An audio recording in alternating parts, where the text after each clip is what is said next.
JEE में reservation, और ये समझ लीजिए उससे कुछ बच्चे अपना करियर तबाह कर लेते हैं। कैसे, मैं बताता हूं। ये क्वेश्चन देखिए, जेई पीवाईक्यू एडवांस का क्वेश्चन है 2012 का, पेपर 1 का। Number of ways of distributing 10 different books amongst 3 students such that each student gets at least 2।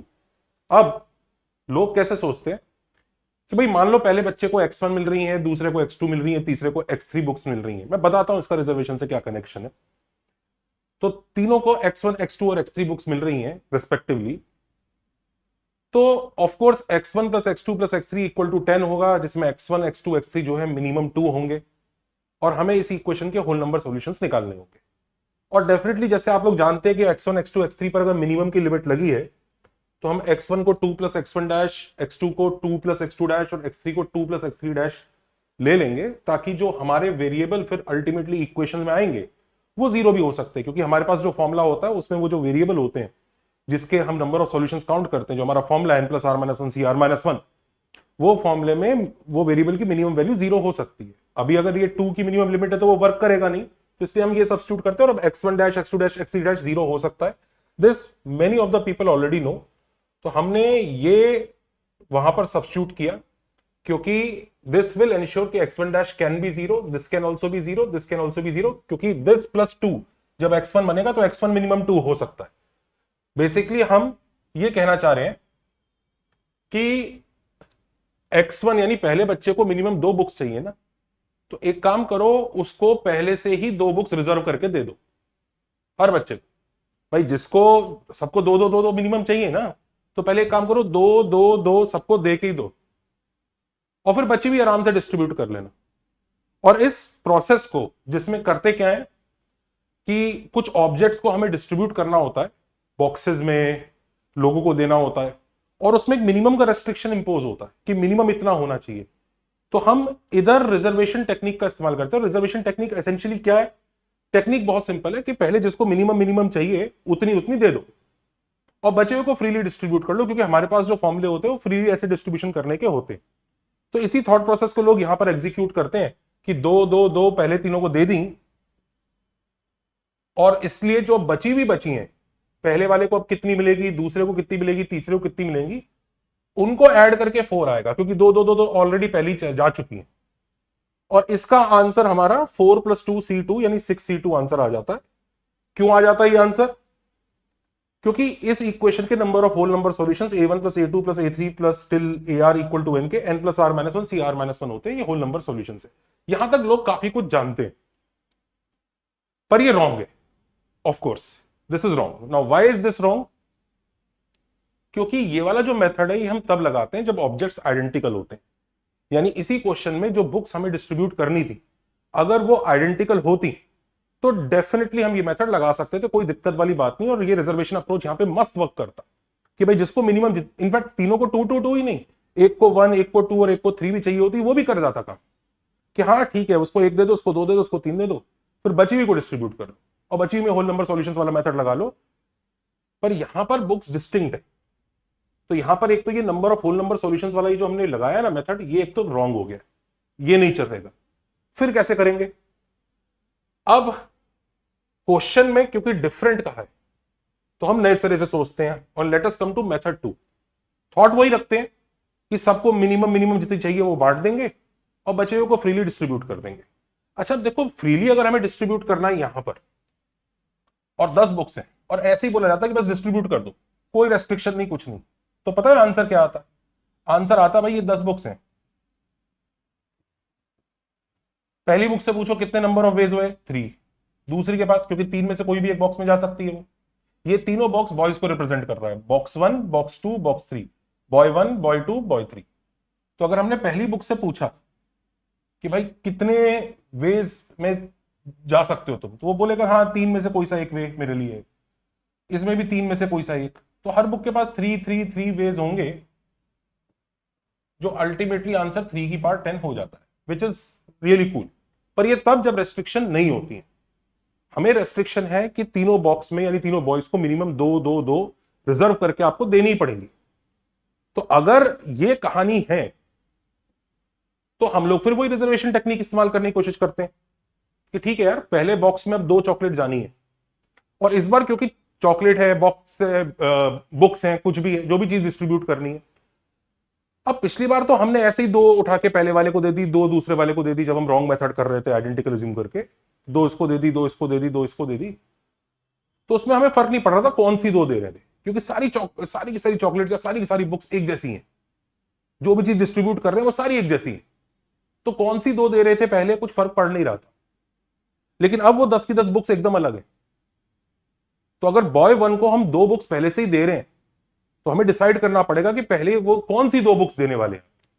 तो 10C2 वेज में आप बॉय 1 को 2 बुक्स सेलेक्ट करके दे सकते हैं। 10 में से कौन सी 2 ले रहे हैं, आपको चॉइस है। फिर बच गई 8 बुक्स। 8 में से वापस आप 2 बुक्स सेलेक्ट करेंगे, वो बॉय 2 को दे देंगे, और बच गई 6।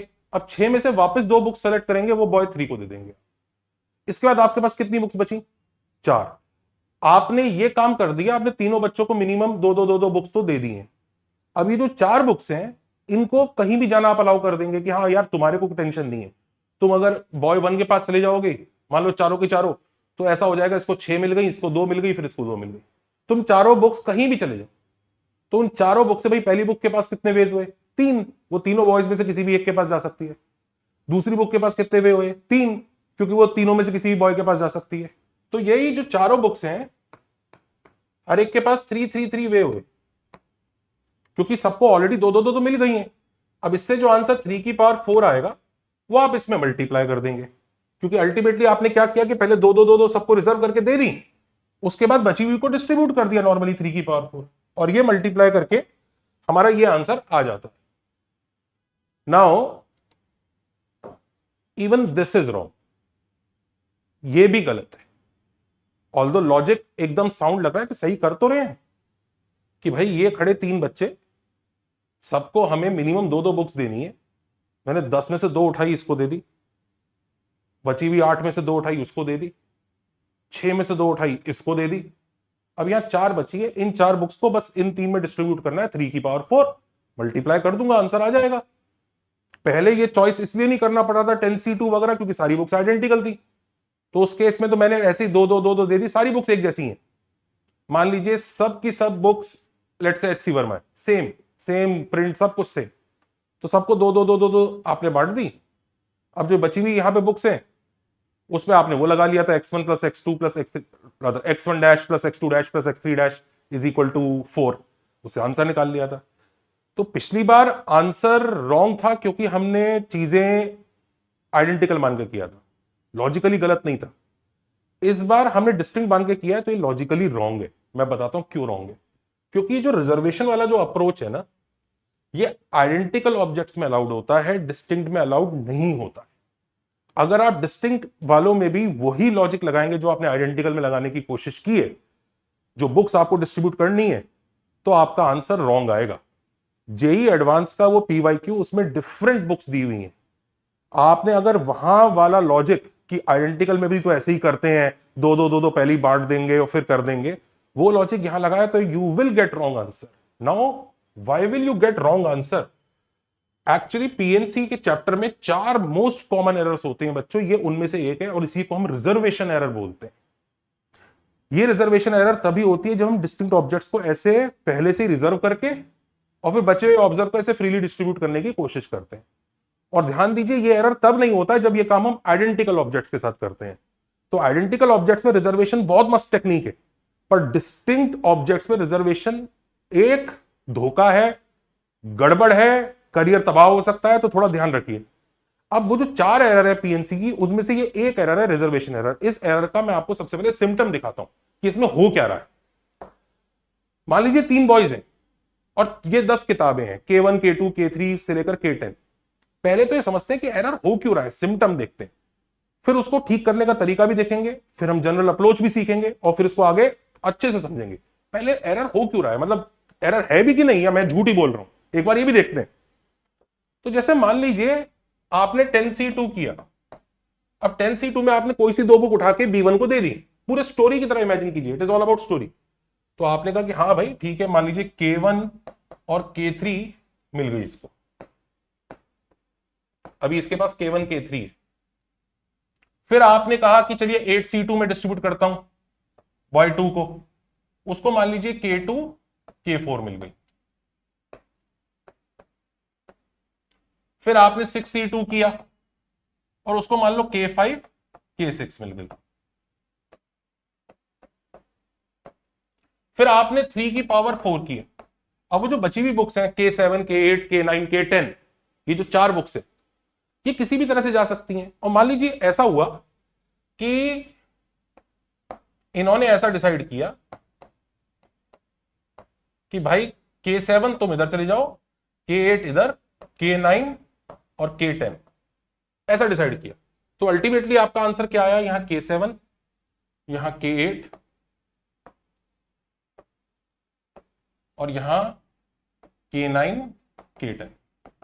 परफेक्ट है, डिस्ट्रीब्यूशन हो गया। मिनिमम 2 सबको मिल गई है, इनफैक्ट इनको 3 मिल गई, इसको 4 मिल गई। पर ध्यान दीजिए 10C2 में ये K1 K3 फिक्स नहीं था, these were just the options कि K1 K3 हो सकता है। अब जितने वेज में ये क्रिएट होगा ना कि ये भी हो सकता है, ये भी हो सकता है, वही तो नंबर ऑफ वेज देता है। तो एक और वे निकालते हैं। मान लीजिए क्या होता है, मान लीजिए 10C2 वे में आपने B1 को जो 2 किताबें दी, लेट्स से वो K3 और K7 they the. It's a different way. ये 10C2 इन दोनों को अलग अलग काउंट करेगा। ये अलग आंसर है, 10C2 के लिए अलग आंसर है। 10C2 का आंसर 10 9 90 45 होता है, उस 45 में से एक आंसर ये और एक आंसर ये है। 10C2 इन दोनों को अलग अलग काउंट करेगा। फिर 8C2 ने मान लीजिए K2 K4 ही दे दी, इसने K5 K6 ही दे दी। अब यहां पर 4 बुक्स बची हैं, K1 K8 K9 K10। और इस बार ऐसा डिसीजन हुआ, मान लीजिए K1 इधर, K8 इधर, K9 K10। तो अल्टीमेटली क्या होगा, आपके पास K3 K7 और K1 यहां पे होंगी, यहां पर K2 K4 और K8, और यहां पर K5 K6 K8 9 K10। आपके हिसाब से येलो और पिंक अलग अलग काउंट होने चाहिए इस मेथड में, लेकिन ये सेम आंसर 2 बार आ रहा है। इनफैक्ट कई सारे आंसर 2 बार आएंगे, कई सारे नहीं भी आएंगे, जो भी है। तो खिचड़ी पक गई है, डबल काउंटिंग हो गई। तो मैंने आपको दिखा दिया एरर तो है। इस एरर के ये सिम्टम्स है, ये कोर रीजन नहीं है। कोर रीजन आपको समझना पड़ेगा कि एरर हो क्यों रहा है। कोर रीजन और सिम्टम में फर्क है। कई बार क्या होता है, बच्चे जब पीएनसी कर रहे होते हैं तो उनके आंसर रॉन्ग ही आते हैं पहली बार में, क्योंकि उनको एरर का कोर रीजन नहीं पता। वो 4 एरर्स नहीं पता उनको, वो जो बहुत क्रूशियल 4 एरर्स है, और वो 4 एरर्स नहीं पता, तो वो वही करते रहते हैं। उनके आंसर पहली बार में रॉन्ग आते हैं। फिर बाद में जब पीछे से आंसर देखते हैं, उस आंसर को देख के फिर वो जस्टिफाई करते हैं कि अरे अच्छा हाँ ये लेना भूल गया, अच्छा हाँ ये करना भूल गया। तो वो जो आंसर निकाला जाएगा, पीछे बच्चे मैच करेंगे तो वो नहीं निकलेगा, फिर वो जस्टिफाई करेंगे, सिम्टम से जस्टिफाई करेंगे कि हाँ सिम्टम गलत था। अगर आप सिम्टम ही पकड़ते रहेंगे तो आप पीएनसी कभी नहीं सीखेंगे। आपको कोर रीजन समझना चाहिए कि कब ये वाली एरर्स होती हैं, ताकि आप वो ना करें। करने के बाद एग्जाम में थोड़ी हो रहा है कि आपने कर लिया, फिर एग्जाम में इन्विजिलेटर से आंसर पूछ लिया, फिर आंसर को जस्टिफाई करके चेक कर लिया। तो इसलिए बच्चों को पीएनसी में दिक्कत आती है कि वो कोर रीजन नहीं समझते कि एरर हो क्यों रही है। इस एरर का कोर रीजन है मल्टीप्लीकेशन। अब मैं आपको दिखाता हूं, ध्यान से देखिए। हम पीएनसी में कई बार ऐसी चीजें कैलकुलेट करते हैं ना कि कोई चीज स्टेज 1 में हो रही है, उसके नंबर ऑफ वेज m है, स्टेज 2 में हो रही है, उसके नंबर ऑफ वेज n है। तो टोटल वेज हम उनको मल्टीप्लाई करके निकालते हैं। फंडामेंटल प्रिंसिपल ऑफ काउंटिंग होता है। अब मान लीजिए 2 स्टेजेस हैं, स्टेज 1 और स्टेज 2। उन स्टेज 2 में 1 में कोई टास्क हो रहा है, स्टेज 2 में कोई टास्क हो रहा है, और उस आंसर को मल्टीप्लाई किया जा रहा है।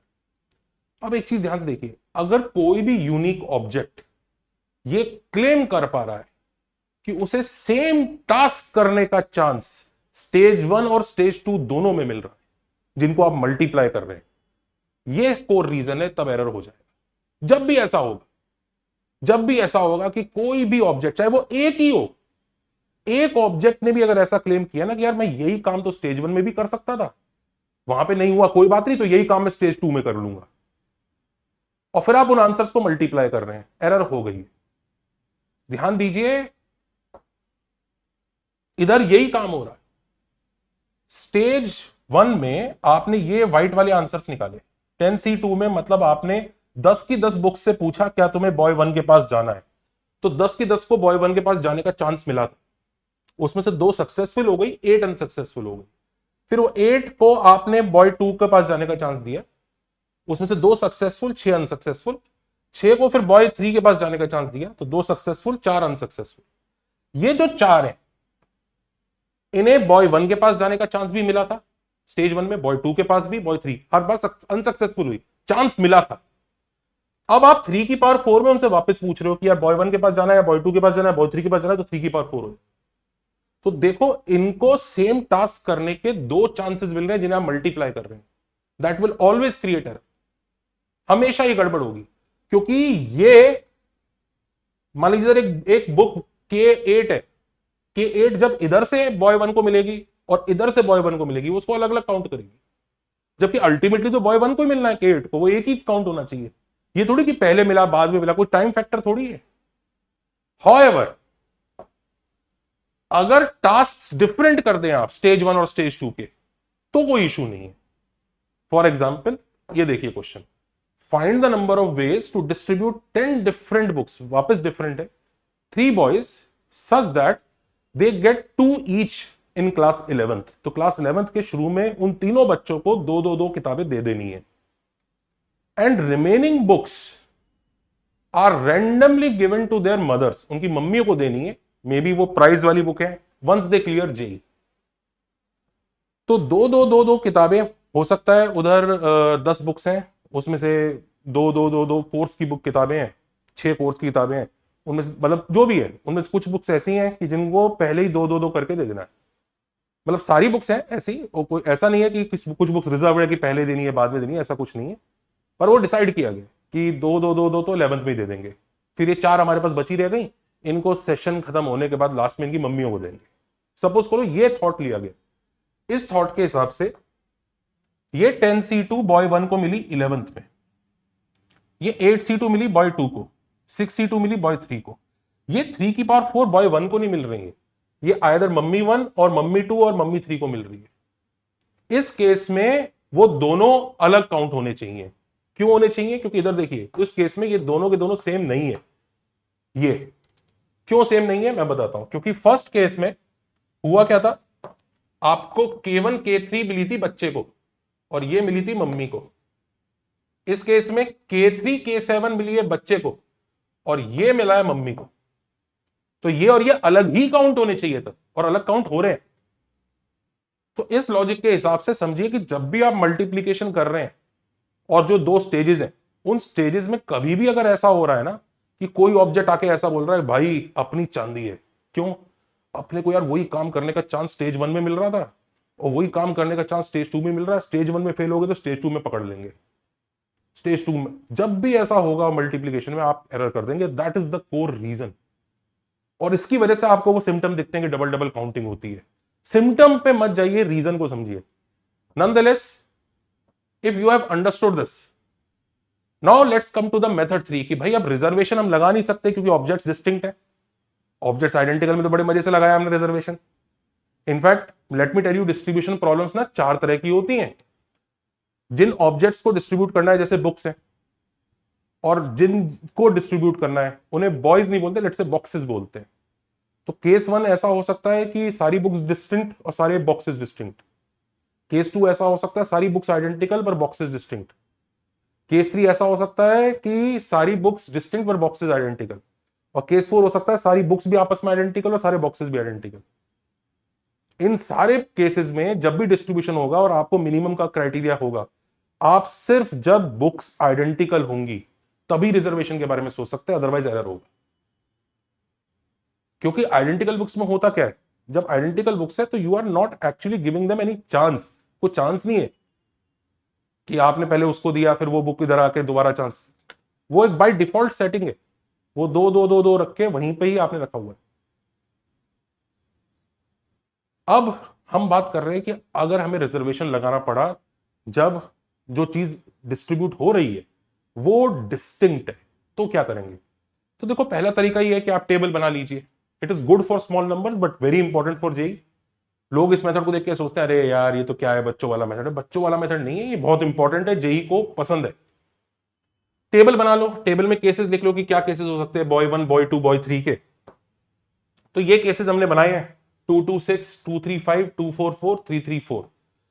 आप, ये टेबल बनाना भी एक आर्ट है जिसको आपको सीखना है, क्योंकि कई बार जब बड़े नंबर्स की टेबल होती है तो बच्चों को दिक्कत आती है, केसेस छूट जाते हैं। इस टेबल को बनाने की भी एक ट्रिक होती है, उस ट्रिक को समझना है और जानना है तो कमेंट में बताइए कि आपको एक वीडियो में ये टेबल बनाने की आर्ट को भी सीखना है क्या, क्योंकि ये बहुत इंपॉर्टेंट है, जेई में काफी यूज होती है।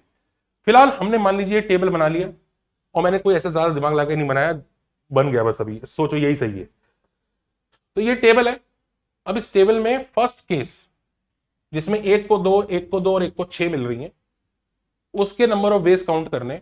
अब ध्यान दीजिए, ऑफ कोर्स हमने इसमें यही कंसीडर किया बॉय 1 को 2, बॉय 2 को 2 और बॉय 3 को 6। एक्चुअली इस जैसे और भी केसेस हो सकते थे, जब इसको 6, इसको 2, इसको 2, जब इसको 2, इसको 6, इसको 6, सॉरी इसको 2। तो ये जो लिखा है ना, ये एक नहीं है, ये 3 के बराबर है। हम आंसर 1 का निकालेंगे, इंटू 3 करेंगे। तो यही मल्टीप्लिसिटी है कि हम आंसर 1 के हिसाब से निकाल के उसको मल्टीप्लिसिटी यूज करेंगे।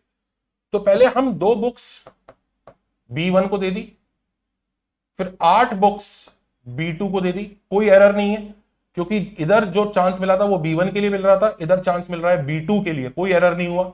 इधर टास्क B1 है, इधर टास्क B2 है। 6 C6 ये B3 है।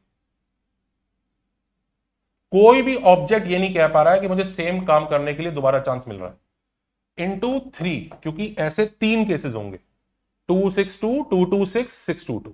तो मल्टीप्लिसिटी मतलब उसको उससे मल्टीप्लाई करना है। तो यही काम हम कर सकते, ये काम बड़े अच्छे से करते हुए दूसरे का भी आंसर निकाल लीजिए। 10C2, 8C3, 5C5 इंटू 6, क्योंकि 2, 3, 5 जैसे 6 केसेस होंगे। 2, 3, 5, 2, 5, 3, 5, 3, 2, समझे, 3 फैक्टोरियल, कि 2, 3, 5 को शफल करने के 3 फैक्टोरियल वेज। 2, 4, 4 के जैसे 3 होंगे, 3, 3, 4 जैसे 3 होंगे, इन सबको ऐड कर लीजिए, you will get your answer. तो यहां पर हमने रिजर्वेशन नहीं किया, यहां पे हमने बिल्कुल ऑपरेशन करके टेबल बनाया और टेबल बना के सॉल्व किया। रिजर्वेशन यहां पर फ्लॉप होता है। अब सवाल ये उठता है कि जनरल मेथड क्या है, मतलब let's say number of boxes अगर बढ़ जाएं, या let's say number of boys बढ़ जाएं, ऑब्जेक्ट्स बढ़ जाएं जो डिस्ट्रीब्यूट करने वो इंक्रीज हो जाए, तो क्या करना पड़ेगा? उसके लिए एक स्कूल प्लान कर रहा है 100 बच्चों को डिस्ट्रीब्यूट करने के लिए 4 हाउसेज में। House number 1 is Gandhi house, house number 2 is Nehru house, house number 3 is Ambedkar ji house, house number 4 is Bose ji house. Fun fact बता दूं, आईआईटी रुड़की में हॉस्टल्स या हाउसेस के नाम ग्रेट विजनरी लीडर्स के नाम पर ही है हमारे, तो मैसिव रेस्पेक्ट। जवाहर भवन, कोटले भवन, ये सब नाम है आईआईटी रुड़की में हॉस्टल्स के। Sarojini Bhavan, so these are the names of the houses there. तो ऐसी 4 हाउसेज है, एक स्कूल को डिस्ट्रीब्यूट करने हैं बच्चे इन 4 हाउसेज में। अब कंडीशन ये है कि find the number of ways, FTNOW मतलब find the number of ways to distribute these students such that each house has minimum 2 students. तो हर हाउस में मिनिमम 2 स्टूडेंट होने चाहिए। तो वापस ही हमसे रिजर्वेशन कराने की कोशिश कर रहे हैं, पर ध्यान दीजिए जो चीज हमें डिस्ट्रीब्यूट करनी है वो 100 बच्चे हैं जो सब डिस्टिंक्ट है। काश ये 100 चॉकलेट्स जो आइडेंटिकल होती तो ये क्वेश्चन बहुत आसान हो गया होता। तब हम सीधा x1 plus x2 plus x3 plus x4 equal to 100 लिखते, और क्योंकि x1, x2, x3, x4 minimum 2 होना चाहिए, तो x1 को हम लोग xi को 2 प्लस xi डैश नए वेरिएबल से रिप्लेस कर देते, और ये जो नया वेरिएबल है ये 0 हो सकता है, तो फिर हमें ये इक्वेशन मिल जाती उस केस में।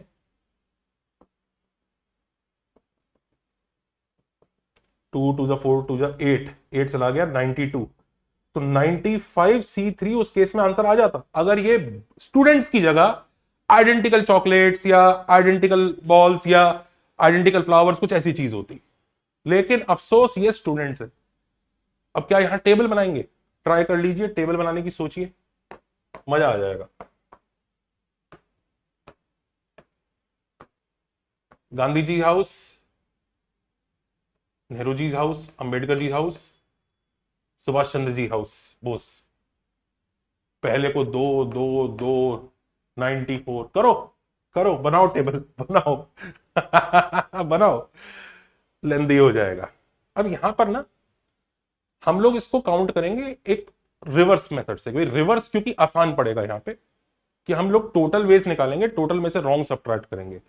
किन क्वेश्चंस में टोटल माइनस रॉन्ग लगाना होता है, यह भी पहचानना एक कला है पीएनसी में, उसको समझना जरूरी है, पर वो किसी और वीडियो में काम आएगा। अभी के लिए इधर टोटल माइनस रॉन्ग वाला अप्रोच होगा कि टोटल वेज निकालेंगे और टोटल में से रॉन्ग वाले सब्ट्रैक्ट कर देंगे। अब सवाल ये उठता है, टोटल निकालना क्या मुश्किल होगा? टोटल निकालना कोई खास मुश्किल नहीं होगा। ये 4 डिस्टिंक्ट बॉक्सेस हैं और 100 बुक स्टूडेंट्स हैं। हर स्टूडेंट से पूछो भाई कौन से हाउस में जाना है, वो बोलेगा 4 वेज है, 4 वेज 4 वेज 4 वेज, सब लोग 4 4 4 4 4 4 बोलेंगे, और तो आंसर 4/100 आ जाएगा टोटल का। पर इसमें से अभी हमें रॉन्ग सब्ट्रैक्ट करना, क्योंकि इसमें ऐसे भी वेज होंगे कि मान लीजिए जो गांधी हाउस या हॉस्टल है, उस हॉस्टल में एसी वगैरह लगे हुए हैं, अच्छे से वेल मेंटेन्ड है, जैसे होता है आईआईटी में कुछ हॉस्टल्स वेल मेंटेन्ड होते हैं, तो सबने वही चूज कर लिया, बाकी हाउसेस खाली है, वो सब अलाउड नहीं है, सब में मिनिमम 2 बच्चे जाने नहीं है। तो इसमें रॉन्ग वाले वेज होंगे, वो रॉन्ग वाले वेज भी हमें निकालने पड़ेंगे। और वो रॉन्ग वाले वेज वो होंगे कि at least one of the 4 houses has exactly 0 या एग्जैक्टली 1। मतलब ऐसा हो गया कि एटलीस्ट किसी हाउस में या तो एक भी बच्चा नहीं गया या एक ही बच्चा गया, वो रॉन्ग वेज है। मान लीजिए ऐसा कोई केस है कि भाई बच्चे डिस्ट्रीब्यूट हो गए पर कोई एक हाउस था वहां पे कोई गया ही नहीं, तो ऑफकोर्स रॉन्ग है। हो सकता है 2 हाउसेस में नहीं गए कोई बच्चे, या फिर ऐसा हुआ कि डिस्ट्रीब्यूट हो गए पर कोई एक हाउस है कि जहां पर एक ही बच्चा गया, वो भी अलाउड नहीं है, मिनिमम 2 चाहिए। तो हम ये वाले चीज सब्ट्रैक्ट करेंगे। अब एटलीस्ट 1 की बात हो रही है, ध्यान दीजिए कि मान लीजिए गांधी हाउस में एक भी बच्चा नहीं गया, तो ऐसा हो सकता है नेहरू हाउस में भी एक भी बच्चा ना जाए, बाचे हुए दोनों हाउस ही चूज हो जाए।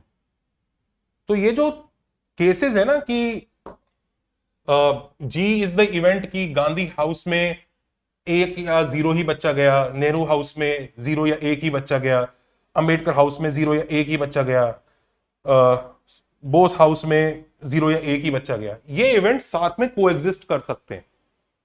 मतलब ऐसा हो सकता है कि गांधी जी हाउस में और अंबेडकर जी हाउस में दोनों में 0 या 1 ही बच्चा गया और बाकी सब बच्चे दूसरे में चले गए, तो ये कोएग्जिस्ट कर रहे हैं, ये ओवरलैपिंग इवेंट्स हैं। ओवरलैपिंग इवेंट्स मतलब जब एक हो रहा है तो दूसरा भी साथ में हो सकता है। अब आपको कैलकुलेट करना है at least one of them happens, तो तब उस केस में आपको एक्सक्लूजन लगाना पड़ता है। आप उसको जी का आंसर प्लस एन का आंसर प्लस ए का आंसर प्लस बी का आंसर नहीं लिख सकते, आपको उसको यूनियन की फॉर्म में लिखना होगा, क्योंकि हो ये रहा है ये 4 ऐसे ओवरलैपिंग सर्कल्स हैं और आपसे बोला गया कि टोटल बताओ, तो आप ये नहीं कह सकते कि पहला सर्कल प्लस दूसरा सर्कल प्लस तीसरा सर्कल इन सबको ऐड करके टोटल आ जाएगा, नहीं, ओवरलैपिंग हो रही है, तो आपको यूनियन लेना पड़ेगा। इंक्लूजन एक्सक्लूजन वाला मेथड लगेगा यहां पे। अब जो फर्दर मेथड है वो थोड़ा सा लेंथी जरूर लगेगा, पर it is very important for JEE. इसके शॉर्टर मेथड्स भी हैं और रिकर्शन का भी अप्रोच है, वो किसी और वीडियो का काम है, कमेंट में बताइएगा, कभी ना कभी उसको भी डील करेंगे। पर अभी के लिए इस वाली अप्रोच को ढंग से समझते हैं, क्योंकि वीडियो में इस पे क्लैरिटी होनी चाहिए कि इसको एक्सक्लूजन से कैसे करना है और रिजर्वेशन कब लगा सकते हैं कब नहीं लगा सकते। रिजर्वेशन को सही जगह ही लगाना चाहिए, नहीं तो आपका करियर चौपट हो सकता है, ध्यान रखिएगा। Coming back to number of ways कि एग्जैक्टली जी नाम का इवेंट हो, कि नंबर ऑफ वेज की जी नाम का इवेंट हो रहा है, बाकियों के बारे में पता नहीं, बाकी हो रहे हैं नहीं हो रहे हैं मुझे नहीं पता अभी।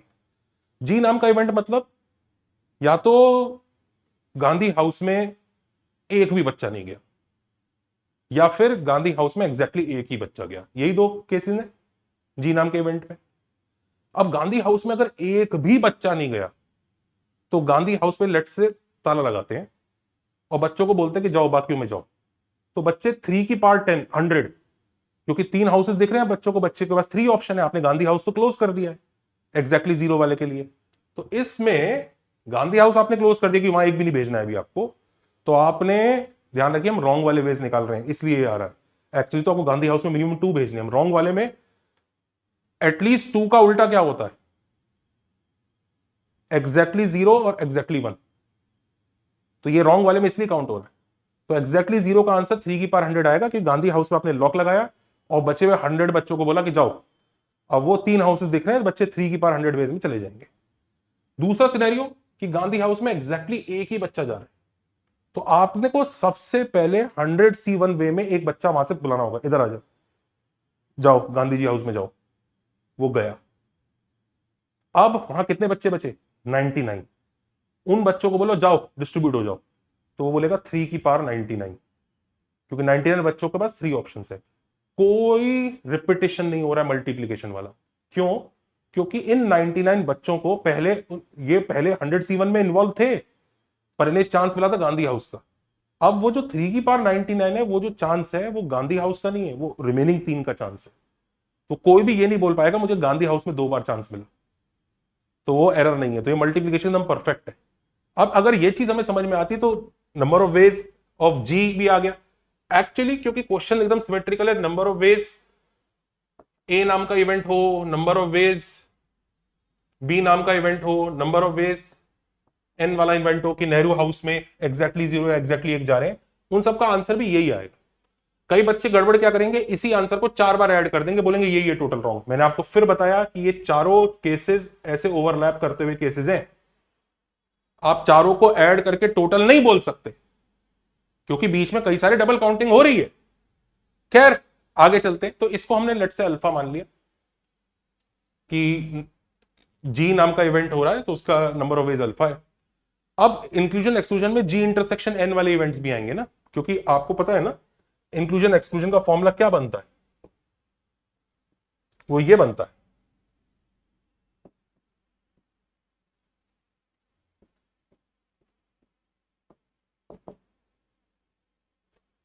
नंबर ऑफ एलिमेंट्स इन जी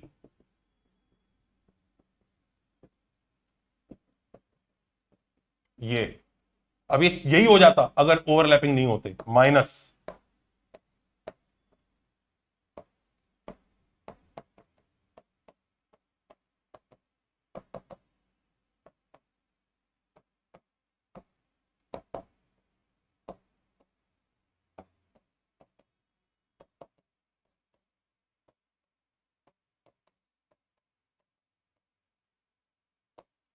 ये 2 करके सब्ट्रैक्ट, प्लस 3 करके ऐड करोगे। बीच में इंटरसेक्शन लिखने की जरूरत नहीं है, वो इंटरसेक्शन का ही मीनिंग होता है अगर ऐसे लिख देते हैं।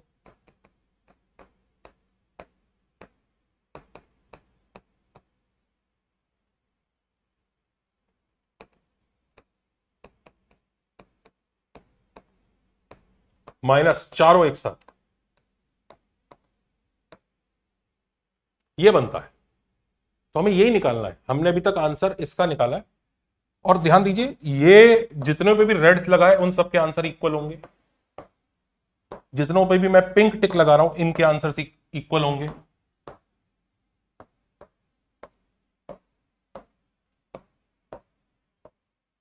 जितनों पे भी मैं ब्लू टिक लगा रहा हूं इनके आंसर्स आपस में इक्वल होंगे, और इसका आंसर लास्ट में अलग होगा, ऐसा है। तो हमने ये कैलकुलेट किया है, इसी को 4 से मल्टीप्लाई करके चारों रेड का काम हो जाएगा। ये निकाल लेंगे, इसी को 6 से मल्टीप्लाई करके 6 के 6 पिंक का काम हो जाएगा। इसी को निकाल लेंगे ब्लू को, और इसी को 4 से मल्टीप्लाई कर लेंगे। चलिए पिंक वाला निकालते हैं, G intersection N. G intersection N मतलब क्या होगा, गांधी हाउस वाला इवेंट भी हो रहा है और नेहरू हाउस वाला भी, यानी गांधी हाउस में भी एग्जैक्टली 0 या एग्जैक्टली 1 गया, नेहरू हाउस में भी एग्जैक्टली 0 या एग्जैक्टली 1 गया। तो 0 0 0 1 1 0 1 1, ये 4 सिनेरियो होंगे। 0 0 का क्या मतलब हुआ, दोनों हाउसेस में आपने लॉक लगाया, अब बचे हुए 2 हाउसेस खुले हैं, सारे 100 के 100 बच्चों को बोल रहे हो चले जाओ, तो 2 रेज़ पर 100। कई बच्चे सोचते हैं सर 2 रेज़ पर 100 में ऐसा भी तो हो सकता है कि वो बच्चे उधर भी एक हाउस खाली छोड़ दें, हो सकता है, वो तो बात है ही, इन इवेंट्स के साथ दूसरे इवेंट्स होते हैं पर हम उनके बारे में सोचते नहीं एक्सक्लूजन में। इंक्लूजन एक्सक्लूजन के ऊपर वीडियो बनाना डिटेल पे जरूर बताइएगा, पर फिलहाल 2 की पावर 100 चले गए। फिर एग्जैक्टली 01, तो एक बच्चा नेहरू हाउस में जाना है, पहले उसको चूज किया 100C1, नेहरू हाउस में गया, ताला लगाया। फिर गांधी हाउस में वैसी ताली लगा दिया, यहां पे कोई नहीं भेजना है। फिर 99 बच्चों को 2 की पावर 99 वेज में उधर भेज दिया। सेम 10 वाला, गांधी हाउस में 1, नेहरू हाउस में 0, और दोनों में एक एक का। अब ध्यान दीजिए 100C1 इंटू 99C1। अब कई लोग बोलेंगे सर ये तो मल्टीप्लाई हो रहा है, रुको, 100C1 किसके लिए? गांधी हाउस के लिए, इंटू 99C1। ये जो 99C1 है, ये 99 बच्चे ये नहीं बोलेंगे हमें गांधी हाउस में वापस जाने का चांस मिल रहा है, हमें चांस मिल रहा है नेहरू हाउस के लिए। तो 100C1 इंटू 99C1। इधर 100C2 मत लगाइए, तो 2 बच्चे एक साथ आ जाएंगे, अभी तक आपने बांटा ही नहीं इनको। अगर आप 100C2 वे में 2 बच्चों को ले भी लोगे, फिर आप 2 फैक्टोरियल वे में डिस्ट्रीब्यूट करो, फिर यहां पे स्टोरी परफेक्ट रखो। तो 100C1, 99C1, 98 बच गए, 2 की पावर 98। जाओ, ये आंसर सपोज करो बीटा है।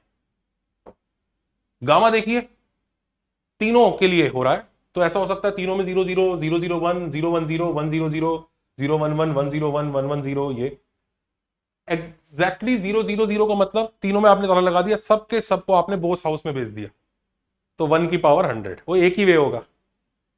ये देखो अब इन तीनों का आंसर सेम आएगा, 001, 010 और इसका। तो अब इसका आंसर कैसे निकालेंगे? 100C1 जिस हाउस में भेजना था उधर एक को भेज दिया, जैसे अंबेडकर हाउस में। अब बचे कितने बच्चे? 99 बचे हुए दोनों हाउस में आपने ताला लगा रखा है जहां पे 0 भेजने। उस उन 99 बच्चों को बोलोगे वो जो बचा हुआ है ना बोस हाउस, उधर जाओ, चलो 1 की पावर 99।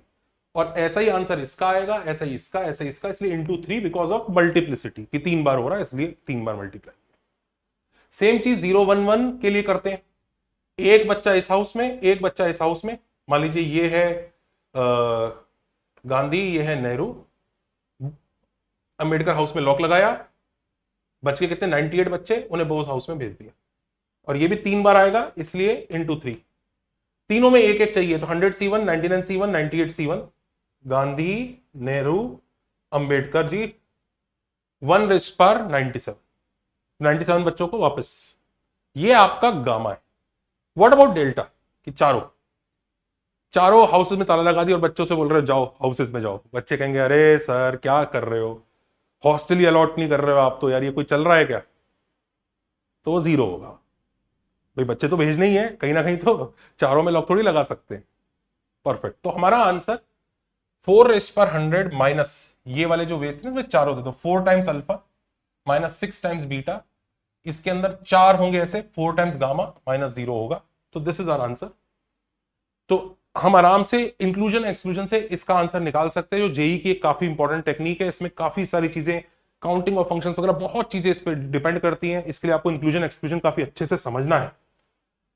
हम अपना एक मिनी कोर्स शुरू कर रहे हैं पीएनसी प्रोबेबिलिटी बायनोमियल का, जिसमें हम डिटेल में टॉपिक्स कवर करेंगे। किसी भी बच्चे का अगर ये वीक है तो इस फोन नंबर पे कॉल करके वो इस कोर्स के डिटेल्स ले सकता है। ऑल्सो जो भी बच्चे अकेडजा फॉलो कर रहे हैं, मेरी इनसे स्ट्रॉन्गेस्ट रिकमेंडेशन है कि वीकली 2 घंटे जरूर आप अकेडजा को यूज करके देखिए।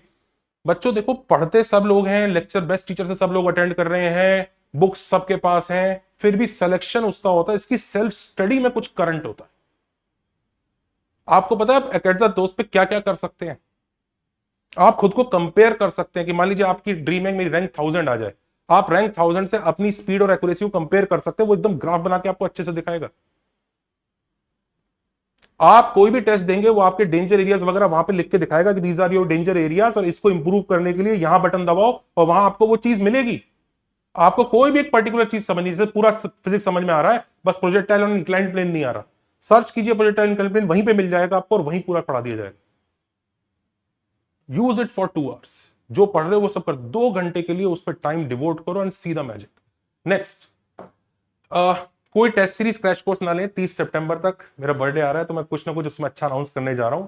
टेस्ट सीरीज क्रैश कोर्स बहुत अच्छा वाला लेके आएंगे, तीनों सब्जेक्ट की बात हो रही है यहाँ पे। Like share subscribe of course, and homework, find the number of ways to distribute 30 distinct chocolates amongst 3 boys such that each boy gets at least 2. Nonetheless, अब आप लोगों ने कई बार ट्रायंगल देखा होगा, ट्रायंगल के तीनों वर्टाइसेस गिवन होते हैं और आपने उसके ऐसे पॉइंट्स भी देखे होंगे जैसे इन सेंटर होता है, सरकम सेंटर होता है, जिसमें हर एक पॉइंट को किसी नंबर से मल्टीप्लाई करते हैं। जैसे इन सेंटर में क्या होता है ना, ax1 plus bx2 plus cx3 upon a plus b plus c, ऐसा होता है ना। तो ऐसे आपने कई सारे पॉइंट्स देखे होंगे कि नंबर से मल्टीप्लाई किया, नंबर से मल्टीप्लाई किया, नंबर से मल्टीप्लाई किया और नंबर्स को ऐड कर दिया। ये नंबर्स होते क्या है, क्या रिप्रेजेंट करते हैं? हमारा नेक्स्ट वीडियो इसी बारे में है। Take care, like share subscribe, bye bye.